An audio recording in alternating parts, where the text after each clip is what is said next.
राजा त्रिविक्रमसेन फिर रात में श्मशान भूमि पर गया। हंसते हुए वेताल को कंधे पर उठा लिया और उसकी सुनाई कथा सुनते हुए चुपचाप चल पड़ा। शोभावती नामक नगर में धर्म और पराक्रम के लिए विख्यात राजा शूद्रक राज्य करते थे। मालव देश का एक ब्राह्मण वीरवर अपने छोटे से परिवार, पत्नी धर्मवती, एक साहसी पुत्र और पुत्री वीरवती के साथ उनकी सेवा में आया और प्रतिदिन 500 दीनार का वेतन पाने लगा। वह प्रतिदिन उसे एक ही प्रकार से बांटता, भोजन के लिए 100, वस्त्र सुगंधपान के लिए 100, विष्णु और शिव की पूजा के लिए 100 और ब्राह्मणों व दरिद्रों को दान में 200। कर्मकांड के बाद वह रात में सिंहद्वार पर पहरा देता। इस अनुशासन से प्रसन्न होकर शूद्रक ने गुप्तचरों को हटा दिया। आंधी तूफान और अंधेरे में राजा ने चुपचाप वीरवर को देखा। उसी दौरान किसी स्त्री के करुण रुदन की ध्वनि सुनाई दी। वह स्वयं पृथ्वी थी, जो विलाप कर रही थी कि तीसरे दिन शूद्र की मृत्यु हो जाएगी यदि चंडिका देवी को किसी उत्तम सत्व पुत्र का बलिदान न दिया गया। वीरवर ने सहमति दी। उसने पत्नी को बताया और पुत्र को जगाकर कहा। बालक ने राजा के जीवन के लिए स्वयं को अर्पित करने का निश्चय किया। चंडिका के मंदिर में बालक का मस्तक काटा गया। आकाशवाणी हुई कि शूद्र को आयु और राज्य प्राप्त हुआ। शोक से पुत्री प्राण त्याग बैठी। धर्मवती ने प्रार्थना करते हुए अगले जन्म में यही पति मिले और राजा का कल्याण हो, चिता में प्रवेश किया। वीरवर ने कहा कि स्वामी के अन्न का ऋण उतार दिया। उद्देश्य पूरा हुआ। देवी की स्तुति कर स्वयं भी शिरछेद कर लिया। पास ही छिपे हुए शूद्रक ने सोचा कि ऐसी निष्ठा का प्रतिदान अपने प्राण देकर किया जाए, पर देववाणी ने उसे रोका और वीरवर, उसकी पत्नी और दोनों बच्चों को पुनर्जीवित कर दिया। वीरवर घर लौटा और फिर पहरा देने लगा।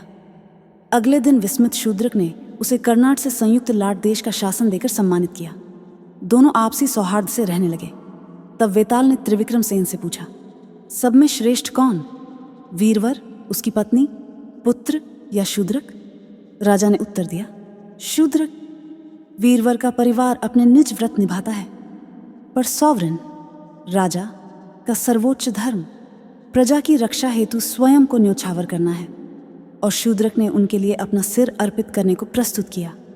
संतुष्ट होकर वेताल फिर अपने वृक्ष पर लौट गया और त्रिविक्रमसेन उसे पुनः ले आने को तैयार हुआ।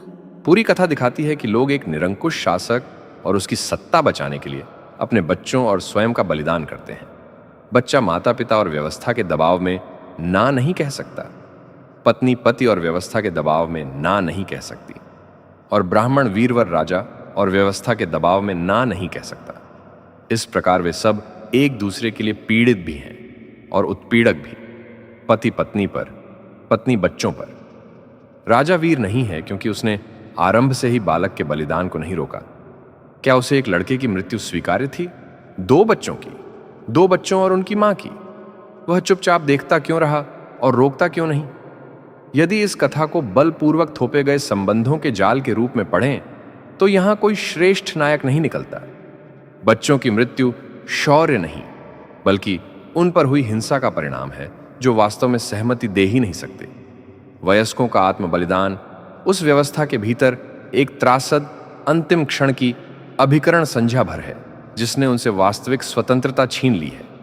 वीरवर और धर्मवती अपने शरीर पर तो अधिकार जताते हैं, पर वह चुनाव न तो निर्बलों की रक्षा करता है, न उस नियम को बदलता है जिसने हत्या को संभव और वैध बनाया।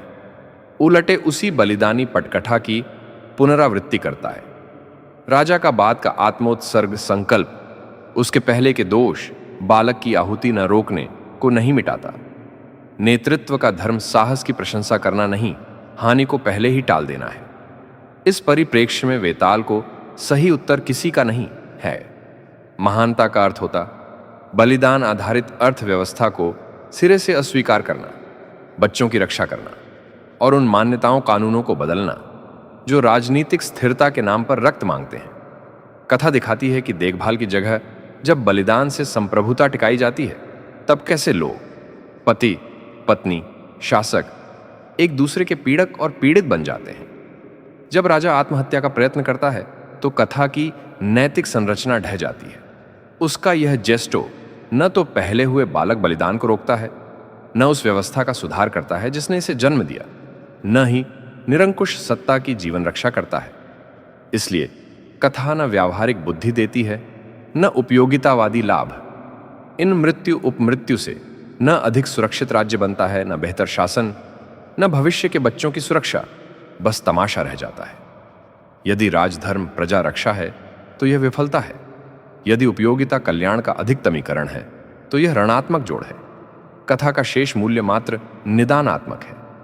यह एक ऐसी बलिदानी राजनीति का उद्घाटन करती है जिसमें लोग पीड़ित उत्पीड़क बनते हैं, और बताती है कि सच्ची महानता पटकथा को ठुकराने, निर्बलों की रक्षा करने और उस प्रथा का उन्मूलन करने में है। यहां एक और करता है, देवी।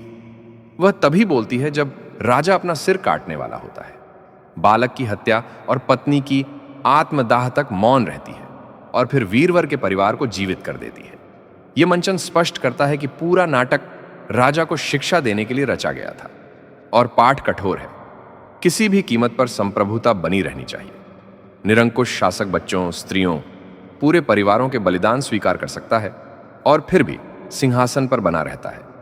सत्ता और शासक तब भी बने रहे जब वे अपने सर्वोपरि राजधर्म, प्रजा की रक्षा में असफल हों।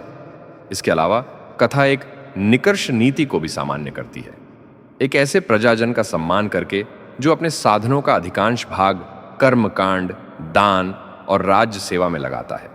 परिवार कल्याण से अधिक यह संकेत देती है कि प्रजा को सिंहासन और उससे स्वीकृत संस्थाओं के भरण पोषण हेतु अपनी आय का आधा से भी अधिक अंश छोड़ देना चाहिए, मानो 50% से ऊपर का कर स्वीकार्य हो। वस्तुतः राज्य की समृद्धि प्रजाजन के श्रम और आत्मत्याग पर टिकी है।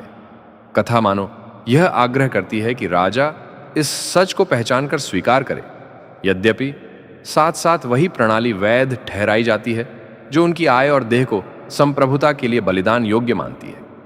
वह क्षण जब राजा वास्तव में नायक हो सकता है वह है प्रजा के साथ सत्ता बांटना, वह भी स्वतः किसी के आदेश के बिना, न देवी जो संप्रभुता की आवाज है, न कोई अन्य राजा, न पुजारी। वह इसे अपने स्वयं के संकल्प से करे। यदि वीरवर को वफादार प्रजाजन का प्रतीक माने तो उसका उन्नयन बलिदान का इनाम नहीं बल्कि लोकतंत्र की ओर पहला कदम है। प्रजा बलिदानी शरीर नहीं बल्कि निर्णय निर्माण में सहभागी नागरिक बनती है। इस दृष्टि में महानता उनकी मृत्यु स्वीकारने से नहीं बल्कि उनकी आवाज, अधिकार और उत्तरदायित्व को शासन में आमंत्रित करने से सिद्ध होती है। अतः यहां कोई नायक नहीं।